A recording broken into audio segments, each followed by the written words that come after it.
Saudara-saudara yang terkasih, teman-teman yang tersayang, tanpa terasa kita sudah berada di bulan Desember. Dan beberapa hari lagi maka tahun 2020 akan berakhir. Bapak Ibu yang saya kasihi, biasanya kalau bulan Desember kita sungguh-sungguh berharap bahwa anak-anak kita mungkin akan datang sehingga kita bisa mengadakan reuni keluarga. Atau bahkan kita sudah membuat satu program mau liburan akhir tahun.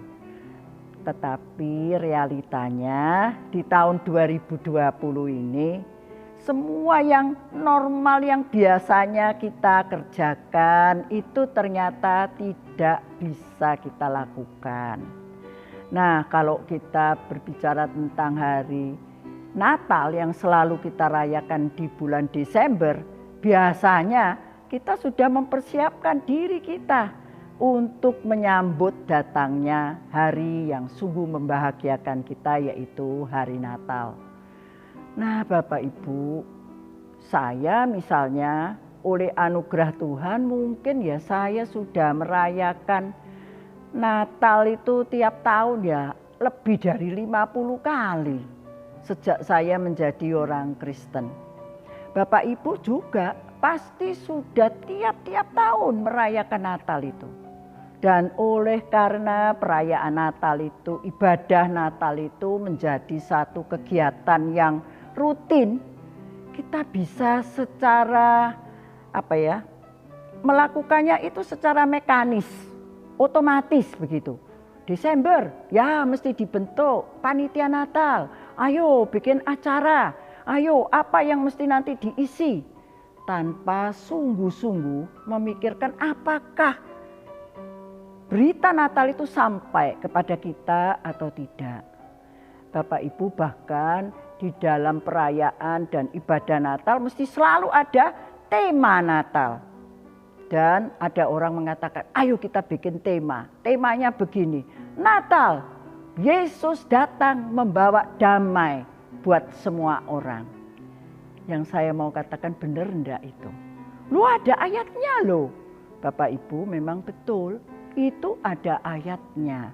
Dan kisah tentang Natal itu Bapak Ibu bisa baca, baik di Injil Matius maupun di Injil Lukas. Nah, untuk yang tadi saya katakan damai sejahtera yang Kristus bawa itu, apakah betul untuk semua orang? Nah, saya ingin kita memperhatikan satu bagian dari Alkitab.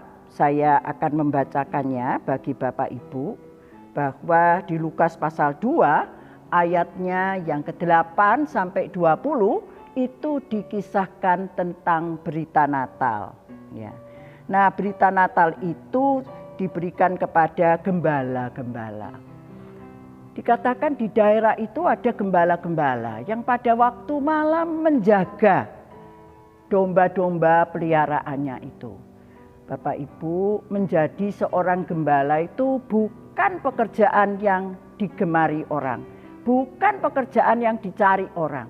Orang kalau sampai jadi gembala berarti dia itu nggak bisa kerja yang lain. Dia pasti punya banyak kekurangan. Dia mau melakukan pekerjaan yang berat sebagai gembala itu karena tidak ada kerjaan lain yang bisa dia kerjakan. Dan masyarakat Yahudi pada saat itu menganggap bahwa orang-orang yang bekerja sebagai gembala itu orang-orang yang tersingkirkan. Orang-orang yang kalau bahasa Jawa bilang wong cilik, yang tidak mempunyai sesuatu untuk mereka bisa banggakan. Bahkan di masyarakat Israel, seorang gembala itu begitu dipandang rendah sampai dia tidak boleh menjadi saksi di pengadilan. Dan seorang gembala itu menerima begitu banyak prasangka-prasangka buruk. Prasangka buruk apa? Wah, dia tidak bisa dipercaya, suka bohong. Wah, dia itu males, dia itu tidak bisa apa-apa, dia itu bodoh, kasar. Wah, begitu banyak stereotip atau katakanlah pikiran-pikiran yang sebenarnya tidak perlu, prasangka-prasangka yang diberikan kepada gembala-gembala itu. Pekerjaan mereka sangat berat, mereka harus berjaga di waktu malam. Jadi kalau panas ya kepanasan, tapi kalau malam ya kedinginan. Tetapi kepada orang-orang yang dipandang rendah, yang disingkirkan oleh masyarakat itu, Tuhan memberitakan berita Natal yang pertama. Sehingga di dalam kisah di Lukas pasal 2 dikatakan tiba-tiba berdirilah seorang malaikat Tuhan di dekat mereka. Dan kemuliaan Tuhan bersinar atas mereka. Dan para gembala ini sangat ketakutan. Bapak Ibu, rasa takut itu timbul ketika sesuatu yang tiba-tiba terjadi, sungguh di luar kendali kita, menimpa kita. Siapa yang tidak takut? Tadinya gelap, remeng-remeng, cuma ada api unggun, tiba-tiba ada cahaya yang luar biasa. Jadi mereka sangat ketakutan. Tetapi dikatakan begini, kata malaikat itu kepada mereka, jangan takut. Mereka ketakutan, tapi mereka mendengar suara malaikat. Jangan takut, sebab sesungguhnya aku memberitakan kepadamu kesukaan besar untuk seluruh bangsa. Hari ini telah lahir bagimu juru selamat, yaitu Kristus Tuhan di kota Daud. Dan ini loh tandanya, kamu nanti akan menemui seorang bayi yang dibungkus dengan kain lampen, ditaruh di dalam palungan di kota Bethlehem. Bapak Ibu, orang-orang yang ketakutan ini mendengar satu berita yang luar biasa. Dan kemudian sesudah itu firman Tuhan mengatakan bahwa bersama-sama dengan itu maka mereka mendengar malaikat begitu banyak menyanyikan satu pujian. Segala kemuliaan bagi Allah di tempat yang maha tinggi dan damai sejahtera bagi manusia yang berkenan kepadanya. Bapak Ibu, nyanyian malaikat, mereka melihat surga begitu indah, pemandangan yang tidak karu-karuan bagusnya itu. Dan mereka mendengar puji-pujian seperti itu. Bapak Ibu, kita sekarang kalau Natal menyanyikan lagu Gloria in excelsis Deo. Gloria, segala pujian. Para malaikat itu memuji Tuhan, menyatakan syukur kepada Tuhan. Karena memang Tuhan layak untuk menerima puji-pujian itu. Segala pujian bagi kemuliaan bagi Tuhan. Di tempat yang maha tinggi, di surga. Karena disitulah tempat Allah bersemayam. Dan damai sejahtera bagi manusia yang berkenan kepadanya. Jadi ternyata damai sejahtera Kristus tidak buat semua orang loh. Hanya buat mereka yang berkenan kepadanya. Nah, siapa? Orang-orang yang berkenan kepada Tuhan ini siapa? Bapak Ibu, wong cilik seperti para gembala itu, Tuhan berkenan kepada mereka. Makanya mereka menerima berita Natal itu. Karena itu mereka mengalami damai sejahtera dari Tuhan itu. Kita sebagai orang usia lanjut, seringkali kita di dalam kelemahan fisik kita, di dalam kemunduran fisik kita, di dalam kita menapai usia lanjut kita, bukankah kita seringkali merasa tersingkirkan? Ya, anak-anak lagi ngomong-ngomong, tapi kita tidak dengar. Lalu kita mendekat. Apa tadi dikatakan tadi apa? Terus mereka bilang, lah mama ya tidak ngerti, tidak tak ceritai. Kita bisa merasa sangat sedih dan tersinggung. Aku sudah dianggap mbak anak-anak ini. Aku tidak dengar, kepingin tahu berita apa. Tapi mereka bilang, percuma bilangi mama, nanti mari dibilangi yo mama lali lagi. Bapak Ibu, mungkin ada di antara kita yang merasa seperti itu. Anak-anak kepingin pergi, kita mau diajak, tapi kita tidak kuat sudahan. Kalau kita pun diajak, kita mesti anak-anak mau bawa kursi roda.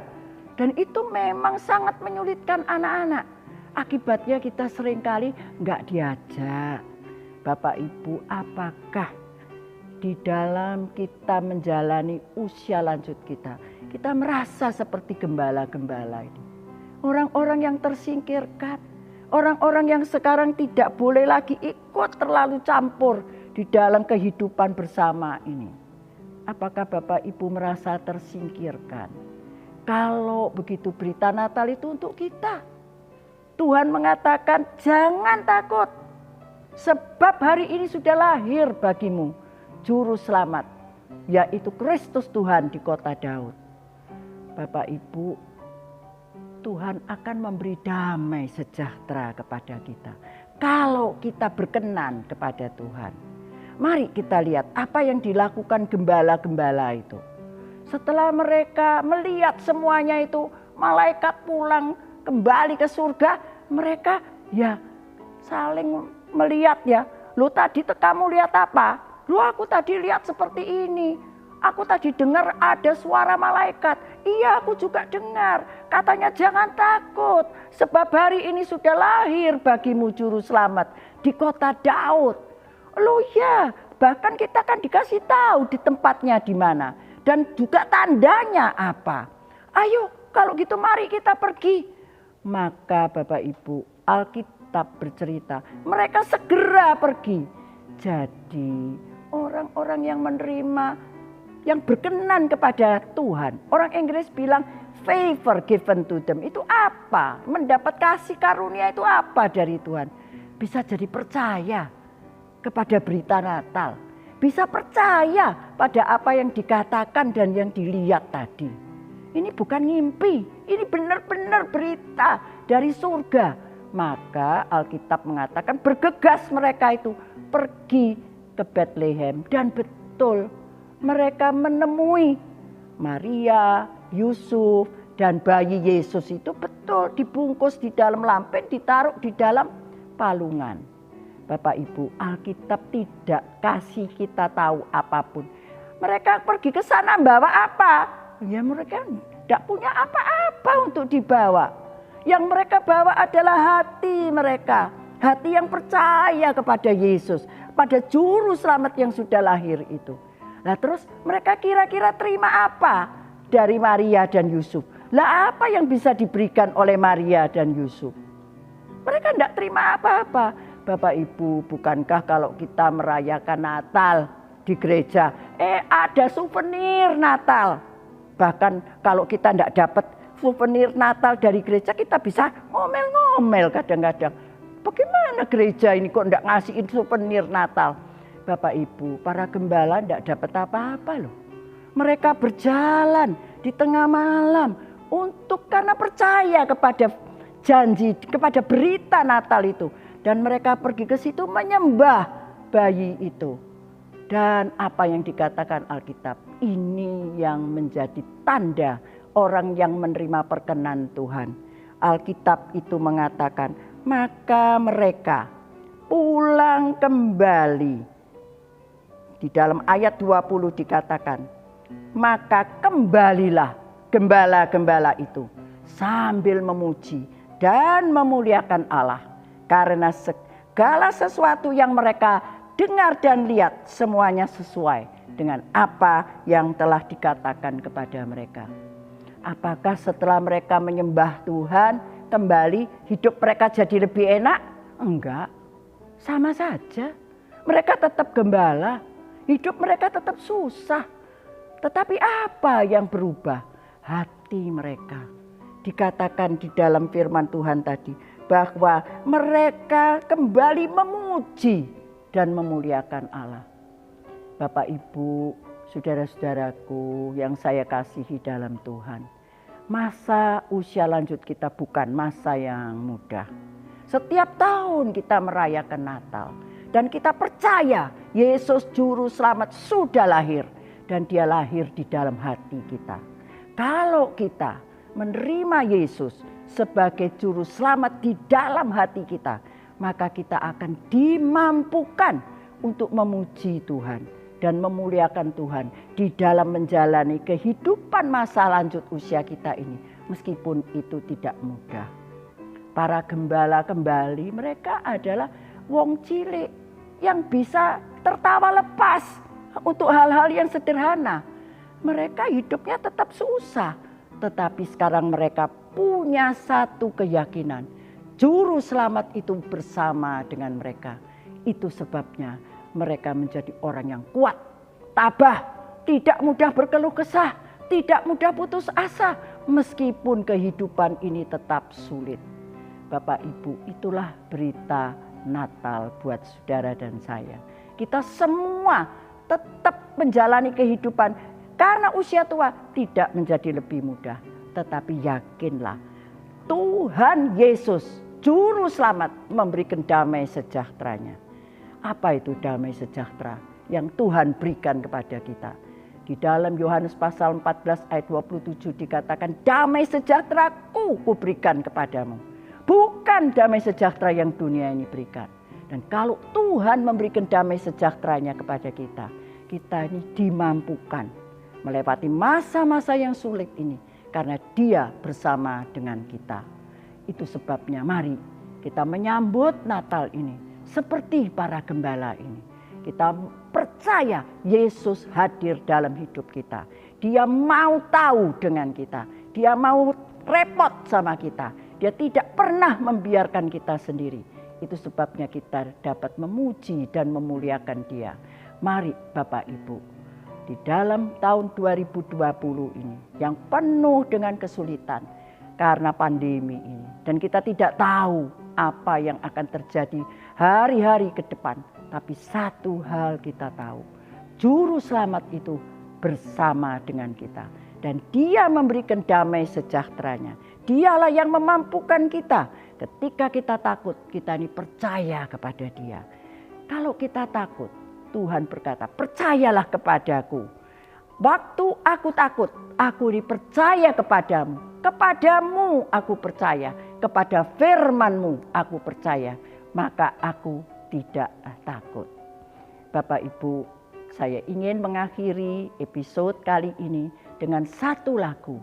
Kalau kita berpegang terus kepada firman Tuhan, maka kita ini dimampukan kuat menjalani kehidupan ini. Karena Tuhan menjaga jiwa kita sehingga kita merasakan aman dan damai sejahtera. Mari saya ajar Bapak Ibu satu lagu. Firman-Mu ku pegang selalu. Firman-Mu ku pegang selalu. Saat duka, saat senang. Jalan hidup yang akan datang. Tangan Tuhan yang memegang. Pencobaan menghimpit aku dan menjadi keluhanku. Firman-Mu ku pegang selalu, sayap-Mu tempat berteduh. Firman-Mu Tuhan ku pegang selalu. Hilanglah keraguanku. Bila hatiku rasa susah, padamu aku berserah. Firman-Mu ku pegang selalu, maka amanlah jiwaku. Bapak Ibu, di usia lanjut kita, apa yang sangat kita dambakan? Damai sejahtera, rasa aman di dalam jiwa kita. Dan itu hanya bisa diberikan oleh Yesus, Juru Selamat kita, yang kelahirannya kita rayakan setiap bulan Desember. Selamat Hari Natal, Tuhan memberkati. So my dear friends, my dear brothers and sisters, see you again next time. Thank you much for watching. God bless you all. Bye-bye.